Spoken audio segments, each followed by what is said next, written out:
Olá, colegas que acabaram de entrar aí, tudo bem? Vocês estão escutando direitinho, pessoal? Faz um sinal aí se tá tudo bem. Se tá com ruído, como é que tá? O sinal tá legal?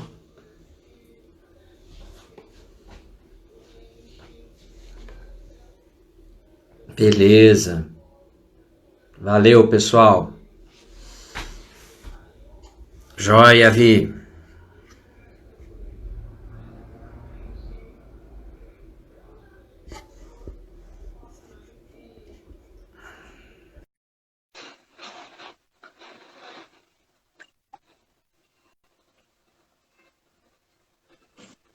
Olá, boa noite, professor Guilherme, tudo bem? Tudo bom, doutora Viviane? Como é que tá?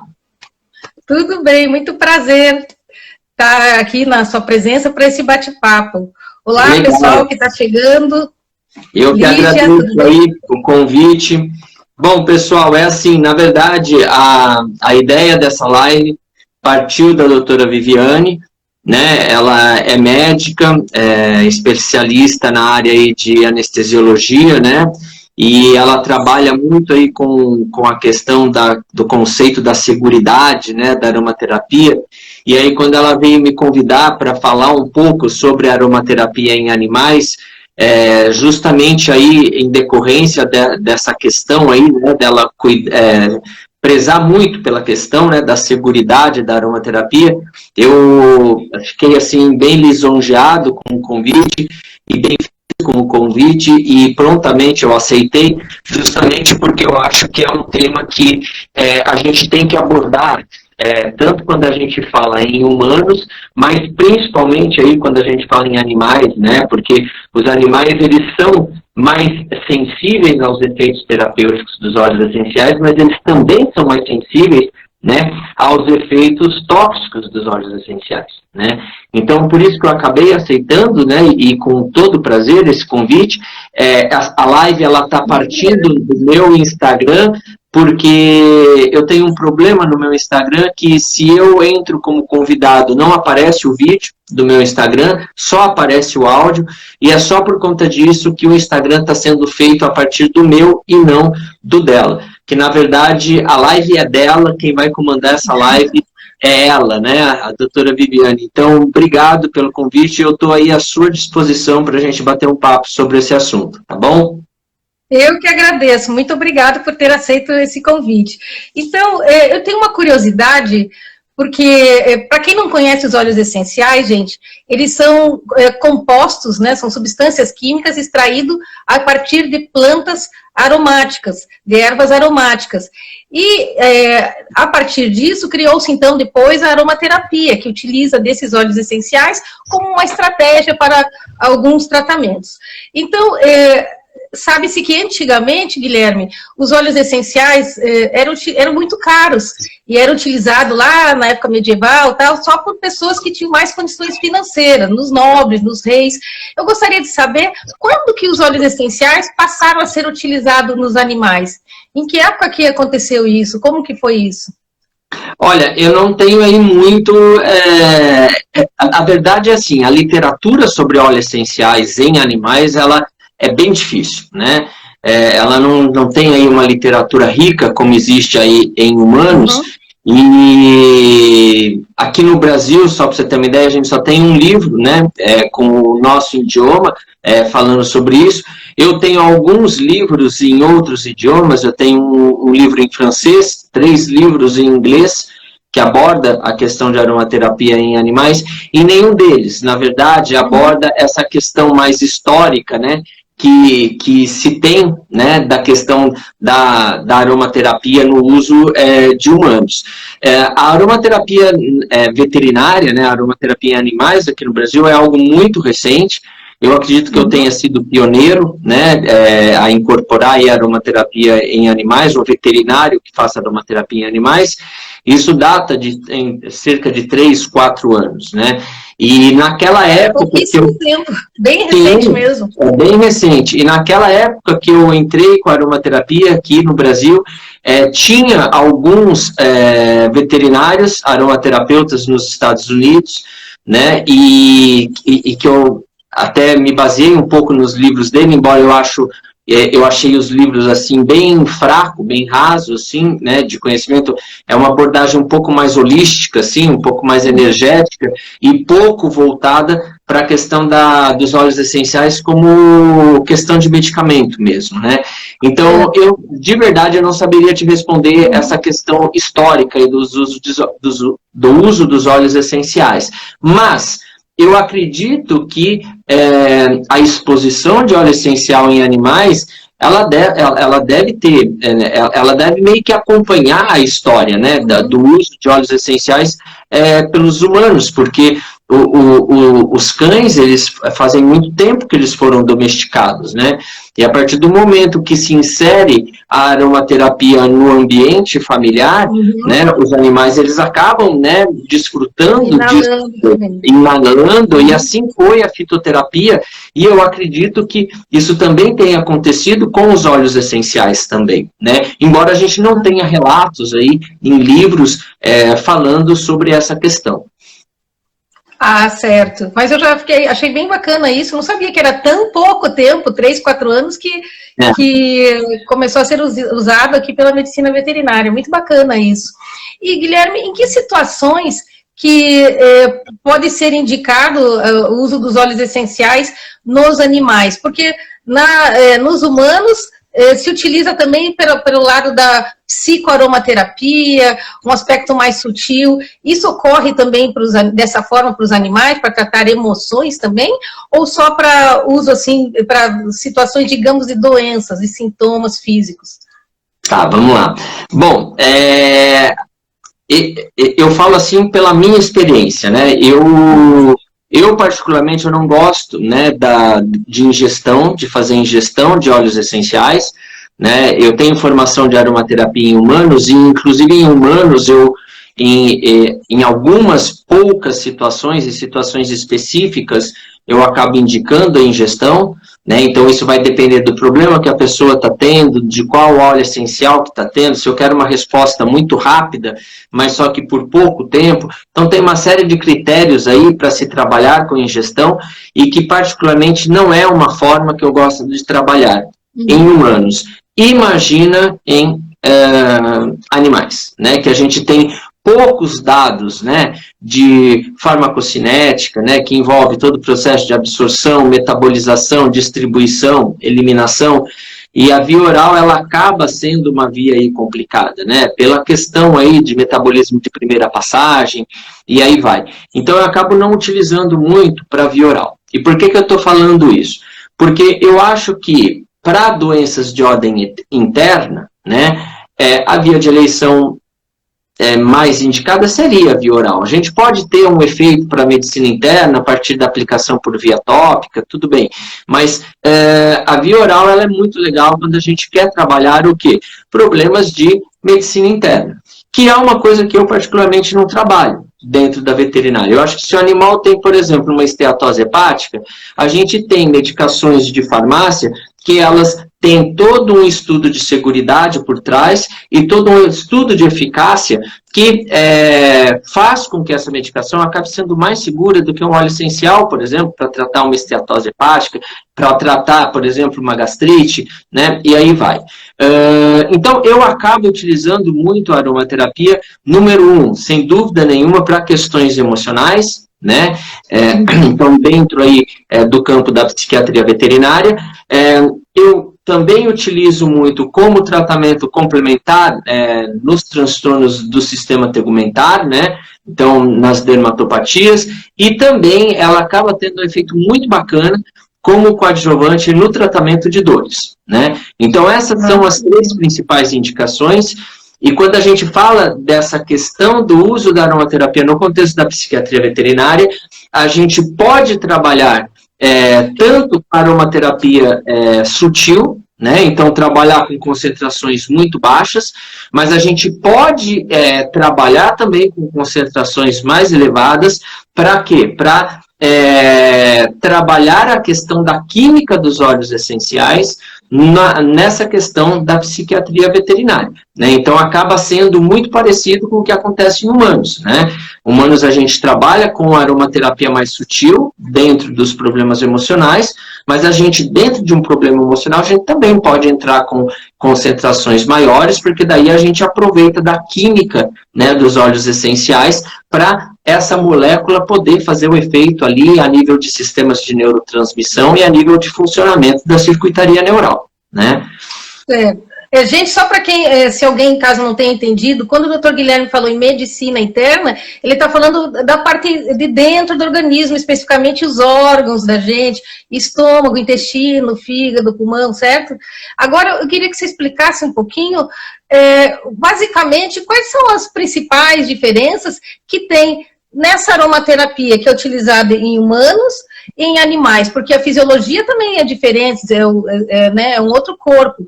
Se de indivíduo humano para humano já varia, de criança para adulto, para idoso, e devido às situações individuais, imagine de humano para animal. Quais seriam essas principais diferenças? Sim, então, é assim, primeiro, tratam-se de espécies diferentes, né? Então, já parte por aí, se a espécie é diferente, a gente não pode considerar um animal, por mais fofinho que ele seja, como um humanozinho, né? Como uma criança, que não é a realidade, né? Então, o cérebro de um humano, inclusive de uma criança de 3 anos de idade, por exemplo, ele ainda tem que maturar uma série de regiões, principalmente a região do córtex pré-frontal, né?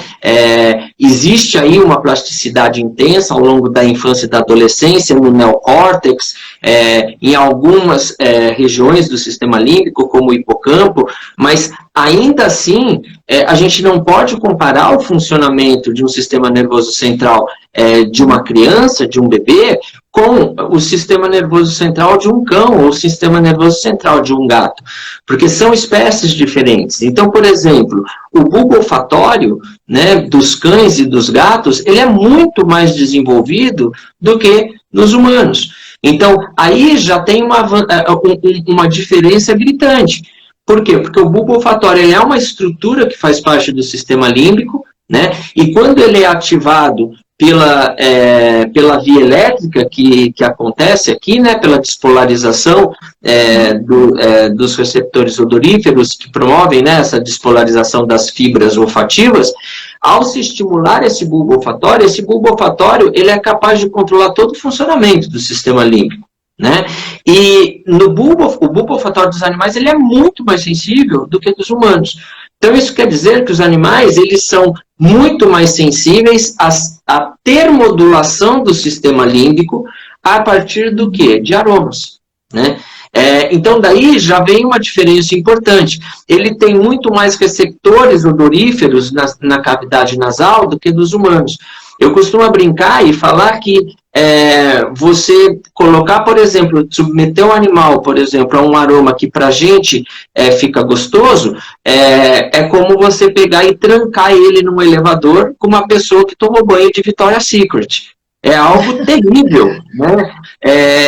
E isso acontece com a gente. Quando a gente entra em concentrações um pouco mais elevadas, aquilo que poderia trazer para a gente uma memória olfativa bacana, isso acaba meio que ativando o sistema límbico de uma forma que não é legal. Por quê? Porque você começa a ter um quadro de passar mal, né, com aquele cheiro muito forte, começar a ter dor de cabeça. Então, quer dizer, nessa situação, você ativa o sistema límbico e dá uma sinalização para o sistema límbico que alguma coisa não está acontecendo bem nesse momento. E aí o animal, ele associa aquele aroma ao quê? A uma situação que não é prazerosa para ele, né? Então a gente tem que tomar muito cuidado com isso. Isso é uma diferença aí importante. A outra é que, embora os animais tenham um córtex pré-frontal, né, assim como os humanos têm, a característica de desenvolvimento desse córtex pré-frontal é mais inferior do que a dos seres humanos. É claro que é compatível com as questões emocionais e cognitivas deste animal, né? Mas só que o ser humano ele tem uma complexidade de neocórtex e de córtex pré-frontal muito maior do que os animais.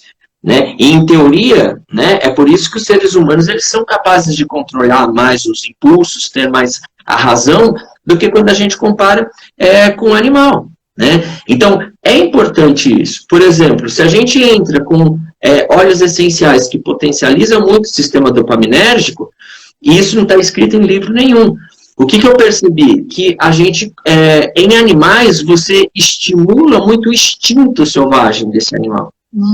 E isso pode não ser legal. Enquanto que no humano, por exemplo, você pode aumentar um pouco a ansiedade, mas você estimula o foco e a concentração, no animal a gente tem que tomar cuidado, principalmente se na casa tiver mais do que um animal, porque se entra com um blend muito dopaminérgico, eles começam a fazer essas brincadeirinhas meio de primitivas, e aí acaba dando problema, porque começa a ficar aquelas brincadeiras um pouco mais agressivas, e se esses animais eles não estão bem emocionalmente falando, a probabilidade de sair uma briga aí é muito grande. Né? Então, isso só falando de sistema nervoso central. Né? Então, às vezes que o pessoal me critica, né, e fala, mas eu sei aromaterapia, por que eu não posso aplicar em animal? É fundamental conhecer as duas coisas. A gente tem que conhecer bem a aromaterapia, mas a gente também tem que conhecer o comportamento do animal. E a gente tem que conhecer toda a neurobiologia que está por trás do comportamento desse animal. Porque não adianta nada você saber horrores de óleo essencial. Mas se você não sabe como que esse óleo essencial vai atuar naquele sistema nervoso central em questão e naquele padrão emocional daquele animal. Então isso é muito importante. E a outra diferença que é muito importante versa na questão da via tópica. A pele do animal é totalmente diferente da pele dos humanos. A espessura da epiderme do animal ela é muito menor do que a espessura da epiderme de um humano. O extrato córneo dos humanos ele é muito também mais espesso e mais compacto do que o extrato córneo dos animais. Fora que os animais, por ele ter muito pelo, então tem a quebra, né, do extrato córneo pelo surgimento ali do folículo piloso, então a molécula ela acaba aproveitando aquela quebrinha que o folículo piloso teve para o quê? Para poder penetrar nesse extrato córneo. Então, os animais, e por eles terem uma epiderme mais fina, o princípio ativo chega na derme com muito mais facilidade. E a derme dos animais, ela tem muito mais quantidade de vasos de grande calibre do que a pele do humano. E isso faz o quê? Faz com que o processo de absorção por via tópica seja muito maior em animal do que em humanos. Então, se a gente já tem que tomar um certo cuidado com a via tópica para alguns óleos essenciais, por conta do efeito sistêmico desse óleo essencial, para o cão ou para o gato, a gente tem que precisar muito mais cuidado. Né? Então, é preciso entender a anatomia, é preciso entender a fisiologia do sujeito que está sendo exposto ao óleo essencial. E não somente o mecanismo de ação do óleo essencial. Do óleo essencial. Isso, e você falou de cães e gatos. E tem diferença entre os animais em si, entre o cão e o gato, por exemplo? Tem bastante, tem bastante. O que acontece? Todo xenobiótico, ou seja, toda substância que que tem que ser metabolizada e eliminada do organismo, ela tem que sofrer processos de quebra da molécula para facilitar a sua eliminação. Essa quebra, ela se faz principalmente no fígado, mas pode acontecer em outros órgãos também, né, em outros sistemas, mas o fígado ele é o principal sistema de metabolização de xenobióticos no organismo, em todas as espécies, mas só que existem diferenças marcantes quanto ao processo de metabolização hepática entre as espécies. Então, por exemplo, existem diferenças de atividade de certas enzimas de fase 1 entre cães e gatos, né? Então, algumas isoenzimas da família do citocromo P450 funcionam de forma diferente em cão do que em gato, e a principal diferença A principal diferença entre cão e gato, tirando essas que eu falei, é o que? É o metabolismo de fase 2. Que a gente pega aquele metabólito de fase 1 e conjuga nessa molécula, nesse metabólito, o quê? Uma molécula de ácido glicurônico. Isso se faz por uma enzima que se chama glicuronosil transferase. O que acontece? O gato ele tem deficiência dessa enzima. Ou seja, o gato ele não consegue conjugar ácido glicurônico no metabolismo de fase 1 da molécula do óleo essencial. E isso acaba gerando efeito cumulativo desse metabólito de fase 1 no tecido adiposo periférico.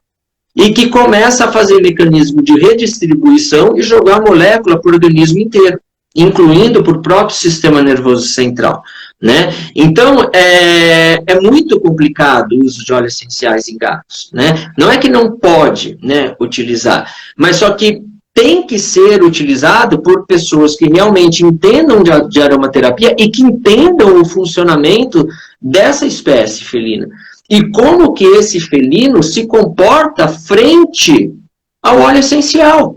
Né? Quando a gente faz faculdade lá, quando a gente está fazendo a faculdade veterinária, por exemplo, eu vi que tem colegas veterinários aí, o que acontece? A gente sabe, por exemplo, que se a gente expõe um cachorro a um opioide, a gente vai ter um esquema do quê? De hipnoanalgesia, a gente vai ter sedação e efeito analgésico bastante potente.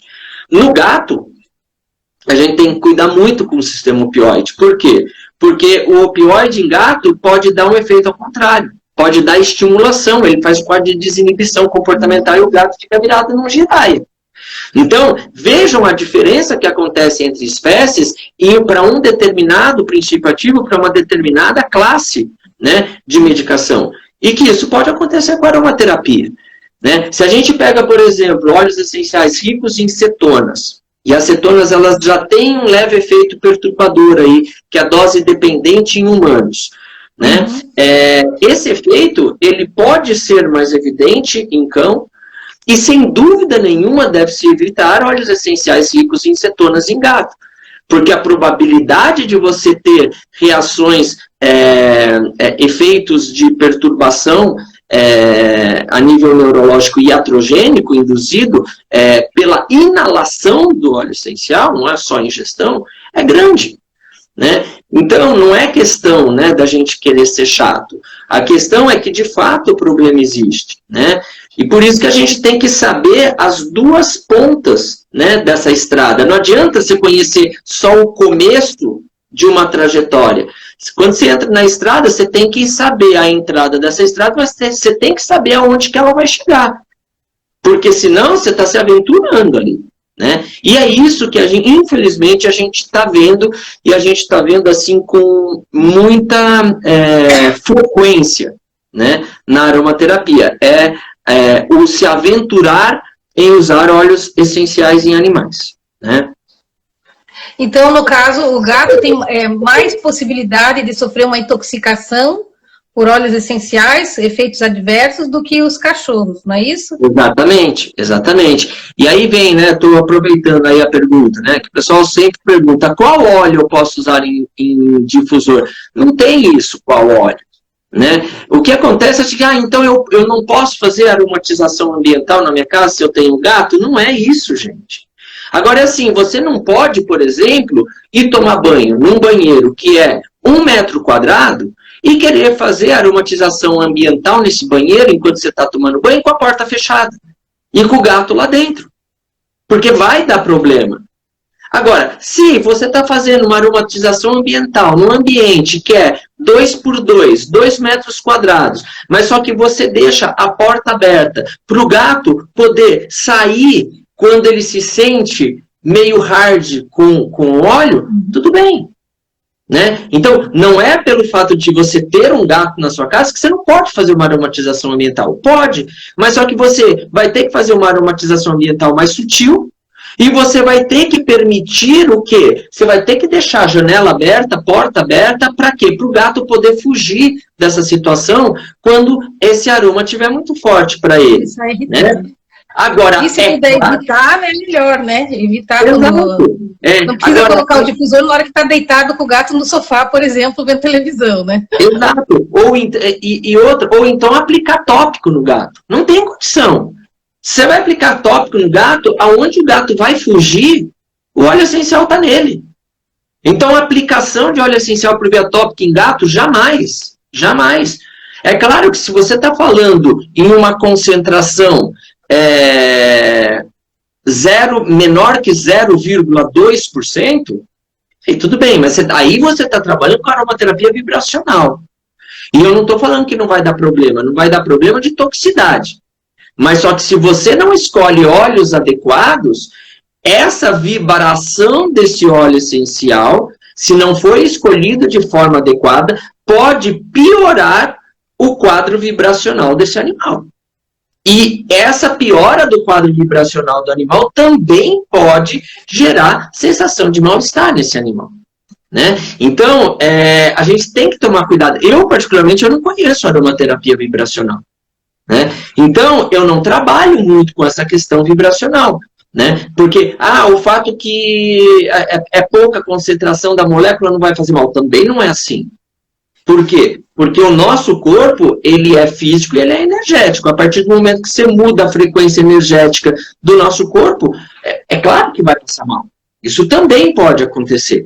Né? Então, são esses cuidados, né, que a gente tem que ter. Né? Mas o que acontece? Quando a gente chega e fala, não, pode usar, mas usa numa concentração baixa, né?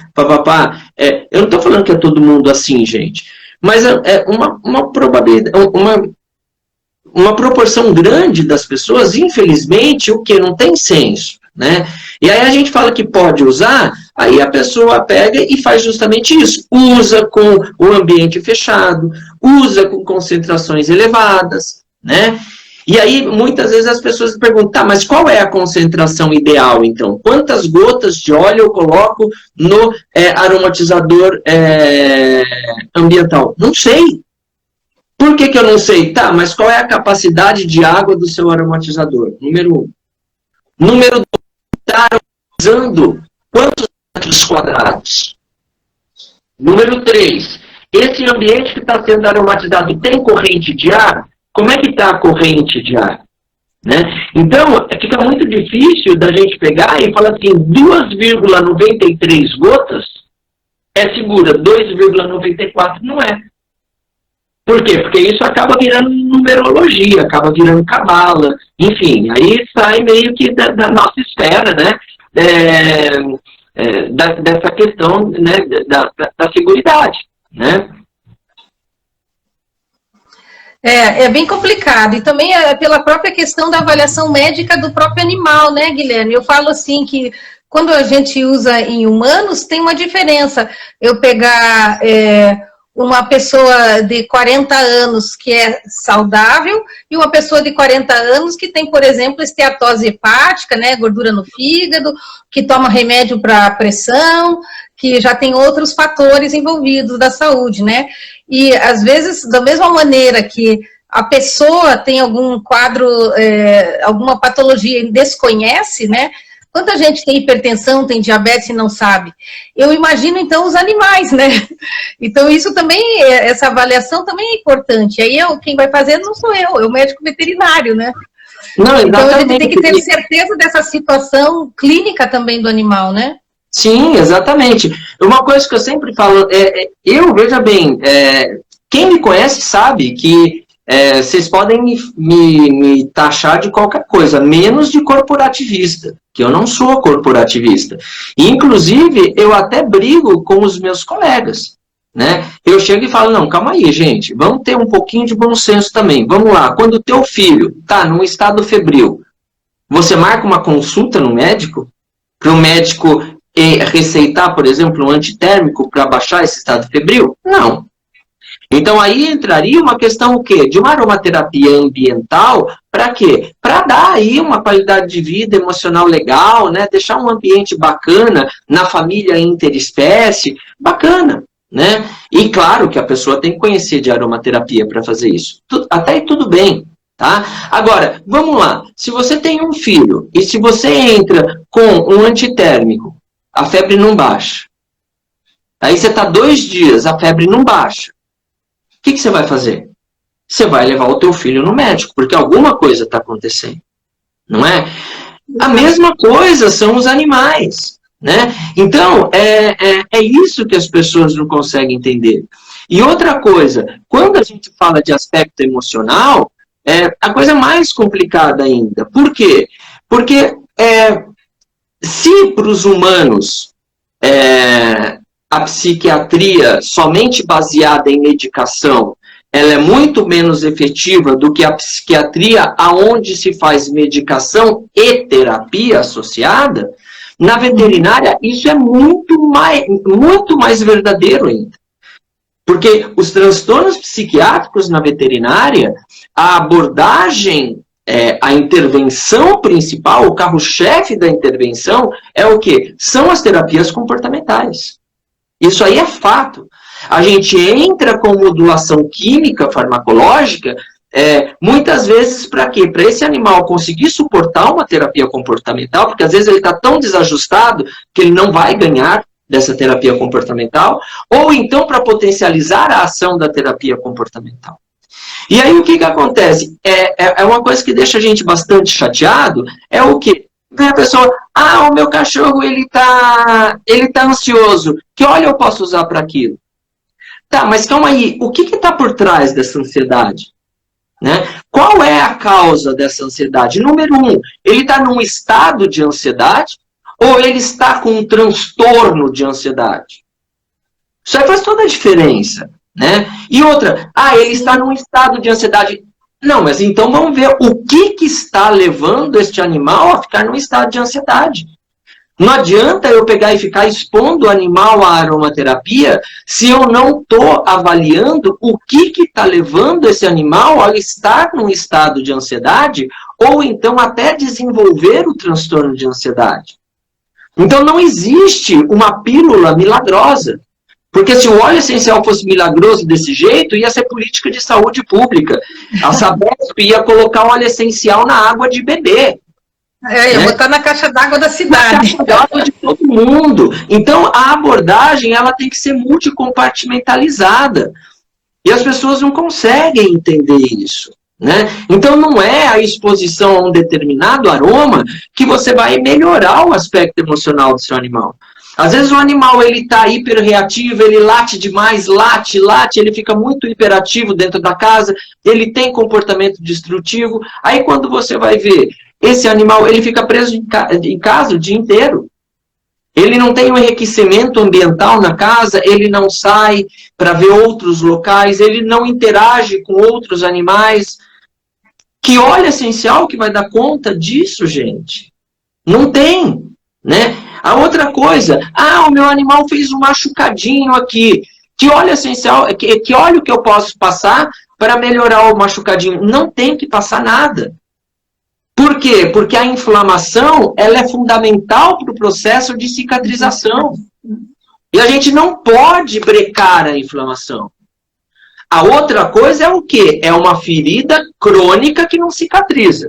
Aí a gente entra numa intervenção ou uma ferida que fez uma infecção bacteriana secundária ou uma infecção fúngica secundária e que isso está prejudicando o processo de cicatrização. Aí a gente entra com a abordagem. Né? Então, às vezes as pessoas ainda criticam, né, a nossa posição de pegar e falar assim, não faz nada. E pensa que é má vontade. Não é má vontade. É porque realmente não se deve fazer isso. Né? E aí, muitas vezes a pessoa tem um conhecimento fantástico de aromaterapia, mas só que ela não sabe que uma pequena ferida aguda, ela tem que se cicatrizar sozinha, que a gente não pode ficar passando anti-inflamatório ali. Porque a resposta inflamatória faz parte do processo da cicatrização.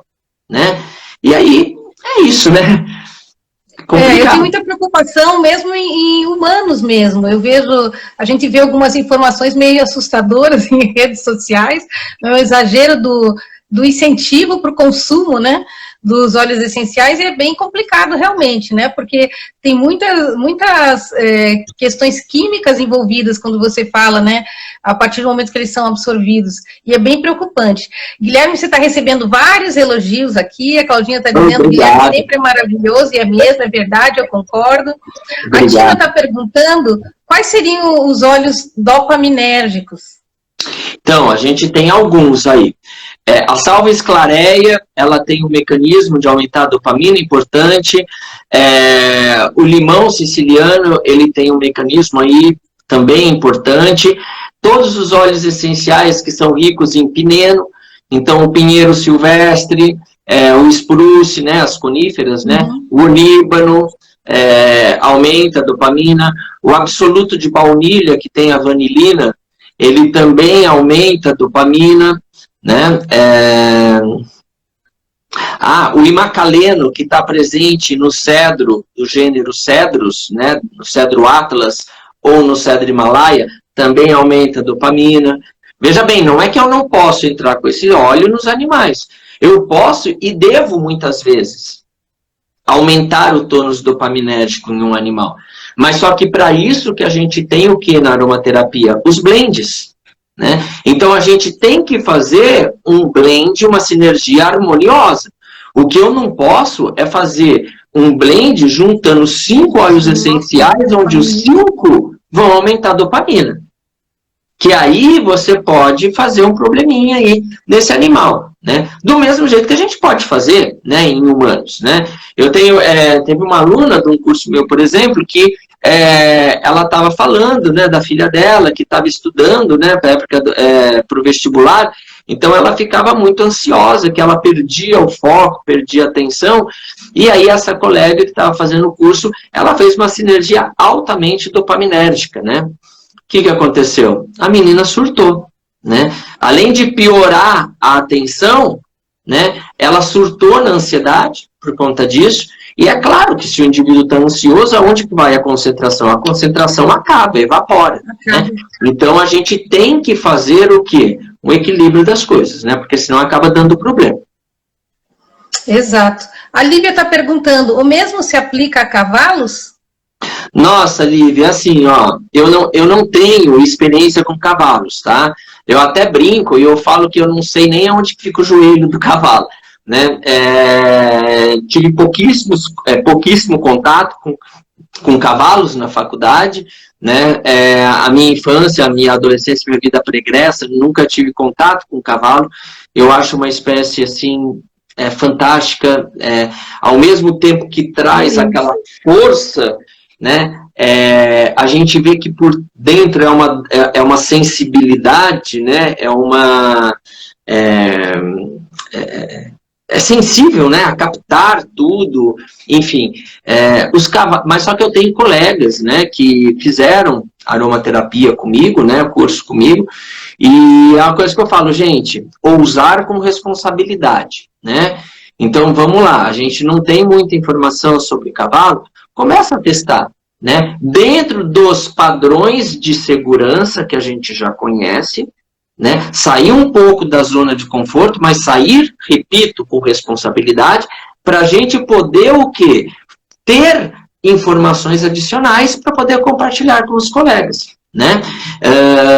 E o feedback que os colegas dão é que os cavalos respondem muito bem à aromaterapia. Muito bem mesmo, né?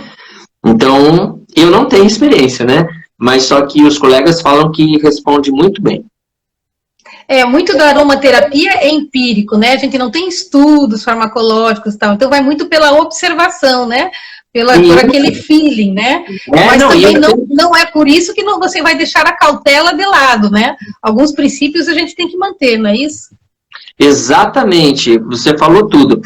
Uma coisa que eu brinco, né, sempre quando eu falo com os meus alunos, e olha que eu sou totalmente acadêmico, né, eu sou professor universitário, pesquisador, papapá, né, uma coisa que eu sempre falo é o que, gente, o conhecimento, ele não vem somente de artigos científicos, né, de paper.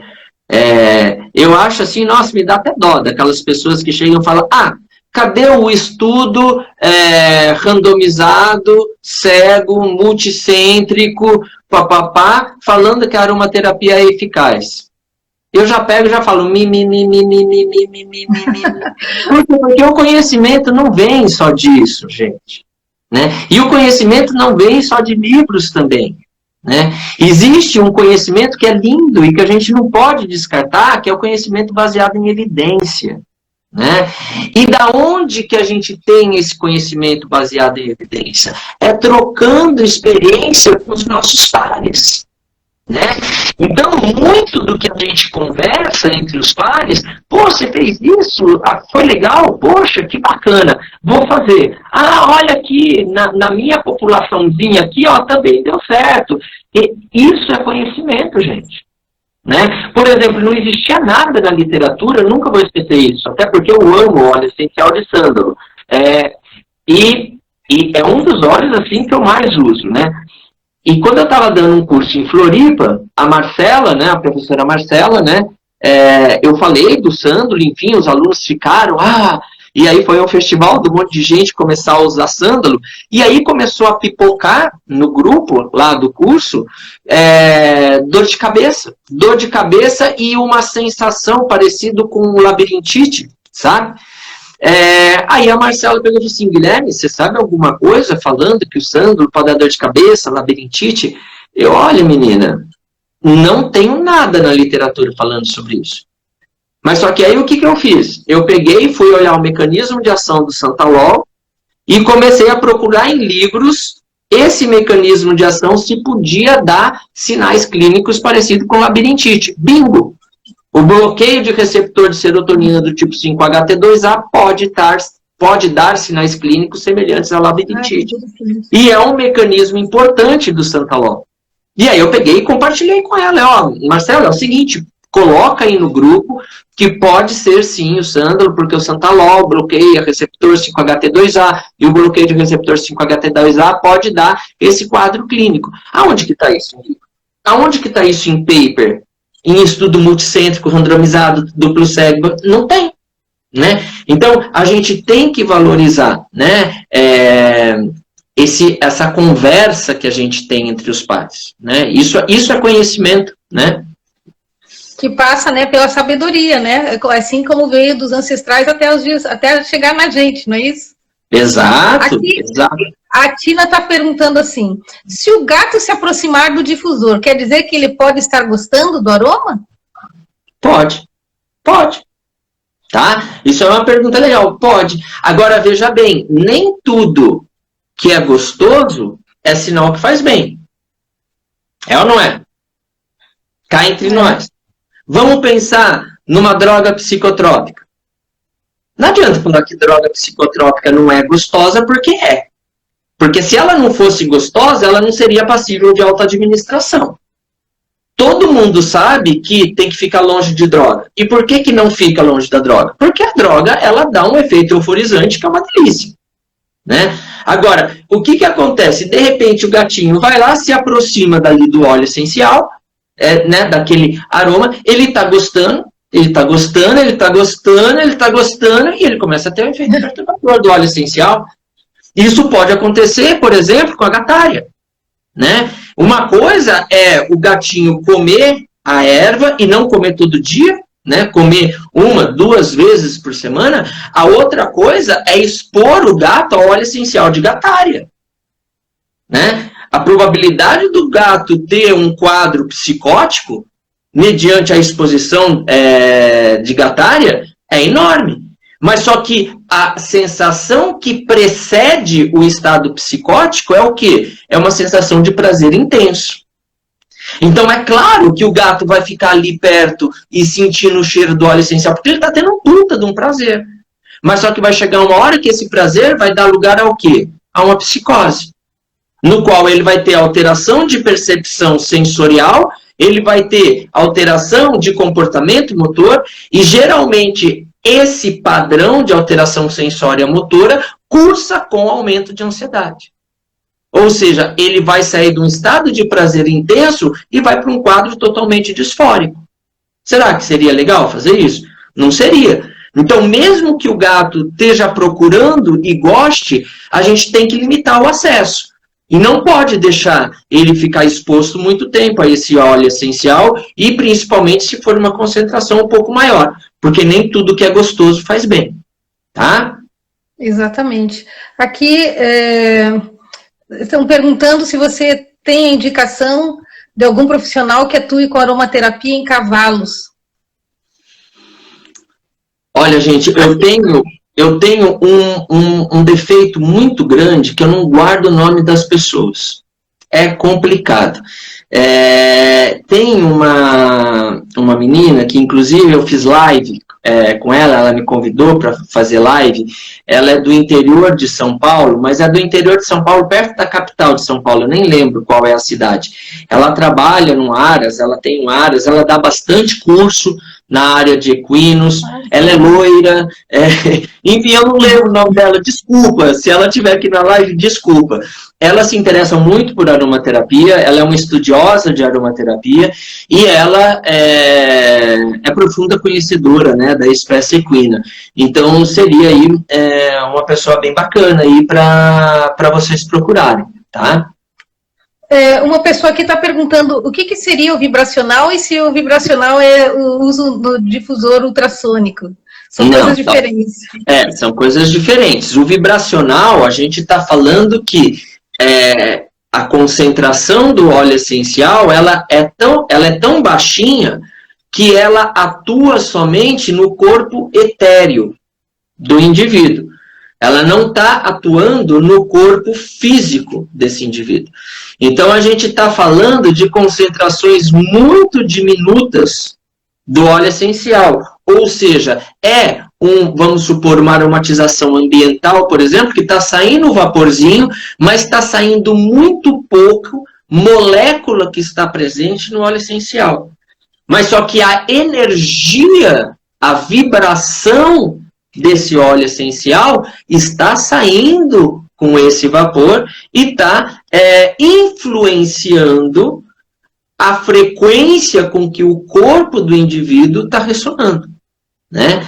Isso que seria a aromaterapia vibracional, tá? Agora, o propósito terapêutico da aromaterapia vibracional, se aumentar a frequência, diminuir a frequência, aí eu não sei, porque na verdade não é tão simples, tá? Eu já digo, a aromaterapia vibracional, ela não é tão simples, né? A gente tem que cada órgão, por exemplo, ele ressona numa determinada frequência em hertz, a gente tem que determinados processos patológicos, cada um funciona em uma determinada frequência, a coisa também não é tão simples assim, tá? Por isso que eu falo, não é somente trabalhando com químico que você pode desarmonizar um animal. Você também consegue desarmonizar um animal trabalhando no aspecto vibracional, tá? Isso aí é uma coisa assim, mas muito certa. Em geral, as pessoas que gostam de aspecto vibracional acabam tendo conhecimento de reiki, né? Gosta do reiki. Só para vocês terem uma ideia, no meu primeiro curso de reiki, no Reiki 1 que eu fiz, eu simplesmente passei muito mal, eu me desconectei, eu saí da realidade, depois o professor falou que eu tive determinados comportamentos muito estereotipados, muito diferentes, eu simplesmente pirei, eu desconectei, eu saí, né? Então, eu não acabei ficando mal porque eu tinha uma pessoa, um mestre ali para me assistir, né? Então, também a gente tem que tomar cuidado com a questão da abordagem da aromaterapia vibracional. Tem que ser feito por um profissional que realmente entende, né, desse campo.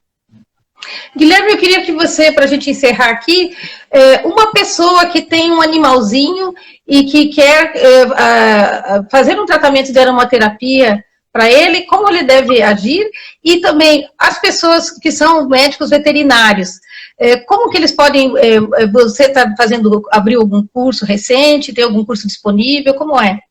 Tá, então vamos lá. O dono que quer fazer aromaterapia no seu animalzinho, aí tem várias situações, né? Primeiro, o dono conhece de fato a aromaterapia? Não. Então não faça. Isso é ponto 1. Se você não conhece a aromaterapia, Se você fez um curso de um final de semana para aprender a vender óleo, não faça aromaterapia no animal, tá? Agora, eu tenho um conhecimento importante de aromaterapia.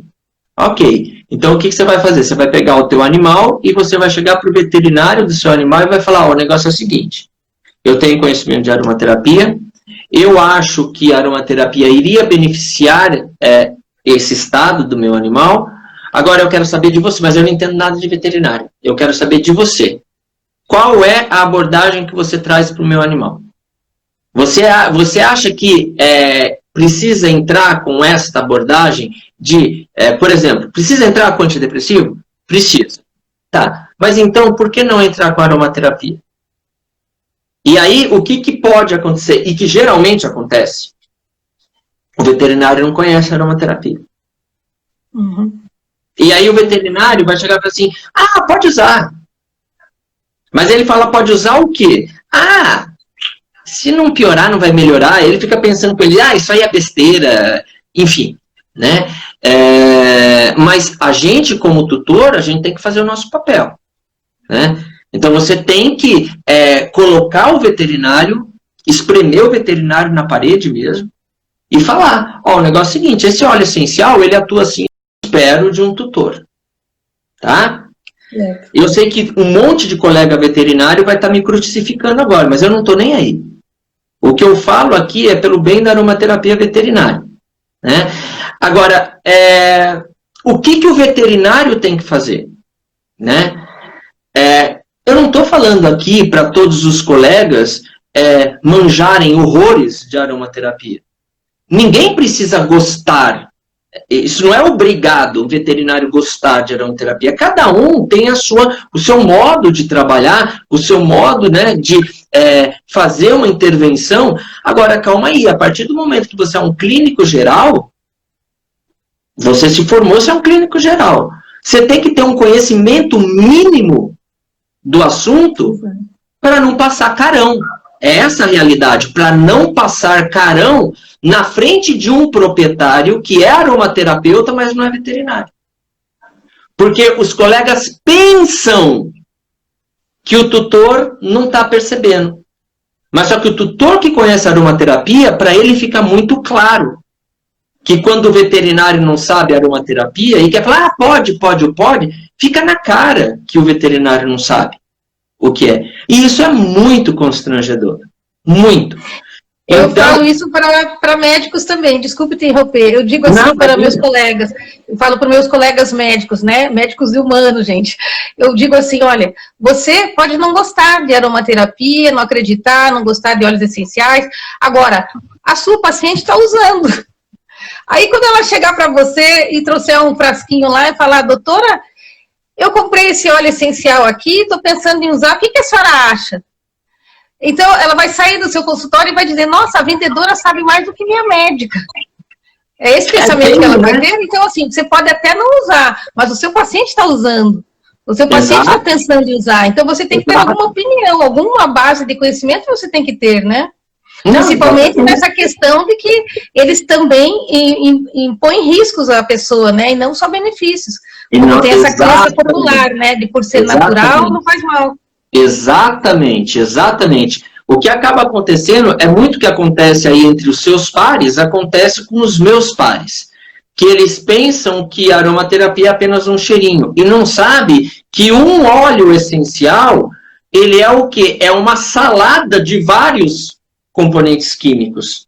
E que você pode fazer interação química, né, de princípios ativos apenas com o óleo essencial. Né? Teve o chefe da psiquiatria, lá da Faculdade de Medicina da Santa Casa, né, o Ricardo Shida, ele é um cara assim, espetacular, sensacional. E ele me dá muita abertura, a gente se dá muito bem. E aí o que acontece? Num dia ele me convidou para dar aula de aromaterapia para residência de psiquiatria. Né? E aí na residência de psiquiatria o que acontece? Tinha bastante alunos que foram meus alunos de graduação, mas tinha um monte de alunos que fizeram medicina em outra faculdade que foram fazer a residência de psiquiatria lá na Santa Casa que não me conheciam. Né? E nesse dia calhou da porta do auditório tá fechada. E nessa, o que acontece? Eu escutei. Um grupinho falando, nossa, ninguém merece. Olha o assunto. Me tirar de onde eu tô para vir aqui ficar a tarde inteira escutando de aromaterapia. Que coisa de riponga, que não sei o que lá, papapá. Eu fiquei na minha, né? Simplesmente eu fritei, e propositalmente falando, eu fritei o cérebro de todo mundo.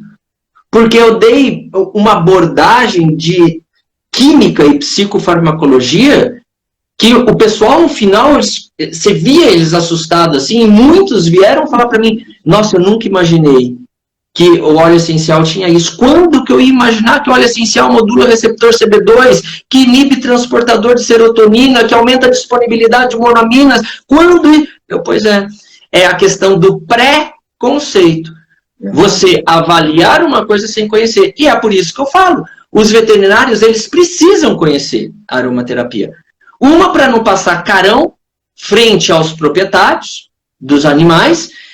Outra, para saber se portar frente a uma intoxicação de óleo essencial, que ele pode pegar paciente que chegou no consultório dele intoxicado por óleo essencial e não saber o que fazer, né?